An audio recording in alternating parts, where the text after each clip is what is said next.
Friends, welcome to my channel scoring centre. तो friends, आज हम बात करने वाले हैं इस वीडियो में class 11th chapter number 9 biomolecule के बारे में। टॉपिक आप देख रहे होंगे। तो फ्रेंड्स, हम इस वीडियो में आपको बताएंगे कि एक प्रॉपर नोट्स कैसे तैयार करें। तो फ्रेंड्स, बिना समय को गवाए शुरू करते हैं वीडियो। तो फ्रेंड्स, पहले हम बात कर लेते हैं बायोमॉलिक्यूल। बायोमॉलिक्यूल होता क्या है? तो फ्रेंड्स, ये बायोमॉलिक्यूल दो टर्म से मिलकर बना है। एक है बायो, एक है मॉलिक्यूल। तो बायो का मतलब होता है बायोस। तो पहले तो हम लोग ये जान लिए कि बायो का मतलब क्या होता है। बायो का मतलब होता है बायोस। बायोस का मतलब होता है लाइफ। और लाइफ क्या होता है? लाइफ होता है जो लिविंग होता है। लिविंग मतलब होता है लाइफ। लाइफ मतलब बायोस, बायोस मतलब बायो। मॉलिक्यूल्स मतलब होता है ग्रुप ऑफ एटम। तो ये दोनों मिलकर हम लोग डेफिनीशन आपको बनाना बताएंगे कि कैसे आप डेफिनीशन बना सकते हैं बायोमॉलिक्यूल का। तो पहले देख लेते हैं, study of biomolecule is called biochemistry.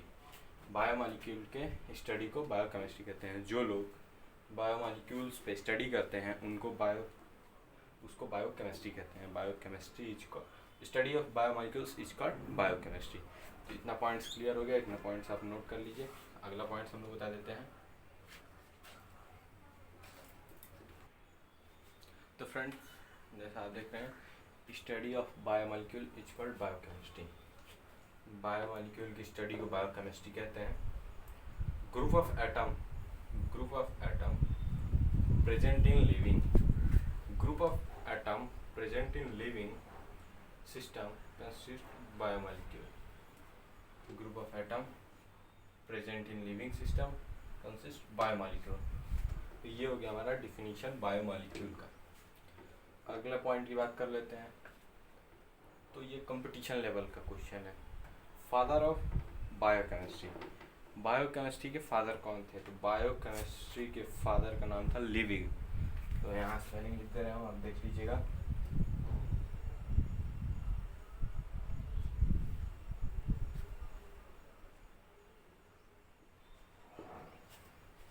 Living.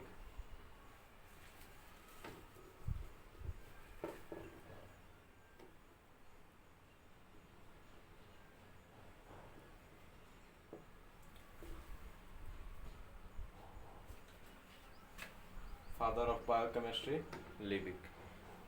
तो फ्रेंड्स, ये तो आप लोग जानते होंगे, father of biochemistry living. Modern father of biochemistry, क्या करना है? मॉडर्न, यहाँ नोट कर देते हैं।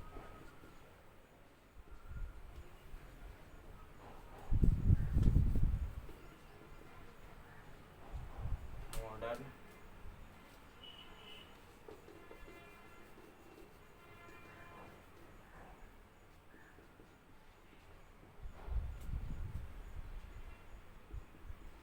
Bio chemistry, modern biochemistry. तो मॉडर्न बायोकेमिस्ट्री के फादर हैं विल्हेम ब्लर। तो ये हो गए मॉडर्न बायोकेमिस्ट्री के फादर। ये हो गए बायोकेमिस्ट्री के फादर। ये रहा study of biomolecule is called biochemistry. Group of atom present in living system constitute biomolecules. तो ये आप नोट्स कर लीजिए, नोट्स का पहला पेज। तो आगे तो फ्रेंड्स, अब बायोमॉलिक्यूल की टाइप्स की बात कर लेते हैं। तो बायोमॉलिक्यूल 3 टाइप का होता है। टाइप्स की बात करते हैं तो पहला टाइप्स है on the basis of nature. दूसरा टाइप है on the basis of structure. Third है on the basis of solubility. तो एक एक करके तीनों के बारे में जान लेते हैं। तो पहले बात करते हैं नेचर के बारे में। On the basis of nature.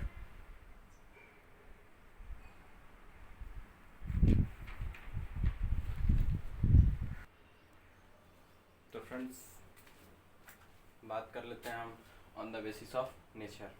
On the basis of nature are 2 type. On the basis of nature 2 type का होता है। एक होता है इनऑर्गेनिक, एक होता है organic. Organic biomolecule, inorganic biomolecule. Inorganic biomolecule carbohydrates, lipid, protein, vitamin. इसके एग्जांपल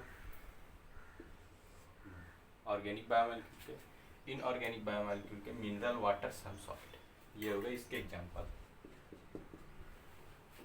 फ्रेंड्स ये रहा ऑर्गेनिक बायोमॉलिक्यूल, ये रहा inorganic biomolecule, carbohydrates, lipid, protein, vitamin, mineral, water, some salt. तो आगे देख लेते हैं। तो फ्रेंड्स बात कर लेते हैं on the basis of structure. On the basis of structure दो टाइप का होता है।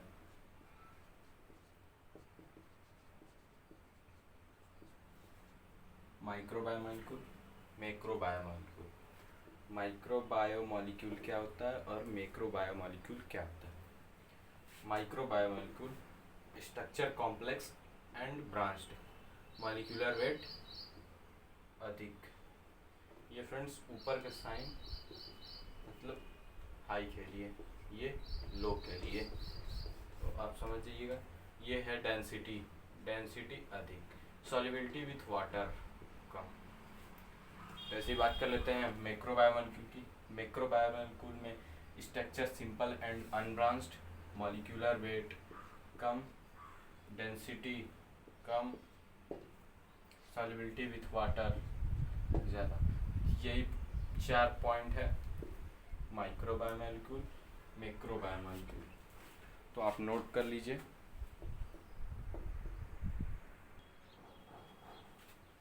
तो फ्रेंड्स देख लेते हैं थर्ड टाइप हमारा, on the basis of solubility. On the basis of solubility कितने, और सॉल्युबिलिटी होता है 2 टाइप।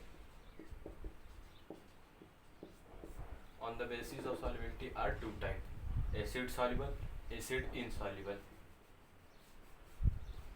एसिड सॉल्युबल और एसिड इनसॉल्युबल को हम बहुत ही आसान तरीके से आपको समझा देते हैं। कुछ डिफरेंट पार्ट ऑफ प्लांट ले लीजिए, कुछ डिफरेंट पार्ट ऑफ एनिमल ले लीजिए, उसको ट्राइक्लोरोएसिटिक एसिड के साथ ऐड कर दीजिए। ट्राइक्लोरोएसिटिक एसिड, ट्राइक्लोरोएसिटिक एसिड क्या होता है? ट्राइक्लोरोएसिटिक एसिड का फॉर्मूला होता है, हम लिख देते हैं ये यहाँ C2HCl 3O2, C2HCl3O2। यह है ट्राइक्लोरोएसिटिक एसिड का फार्मूला। तो ट्राइक्लोरोएसिटिक एसिड का फार्मूला आप चाहें तो लर्न कर सकते हैं।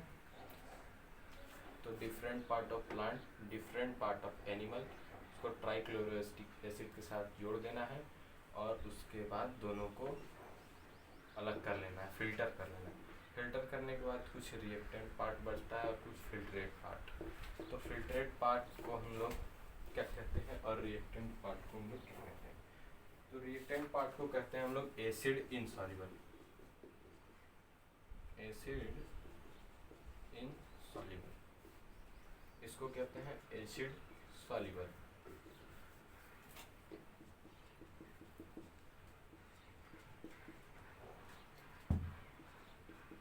Acid soluble, acid insoluble.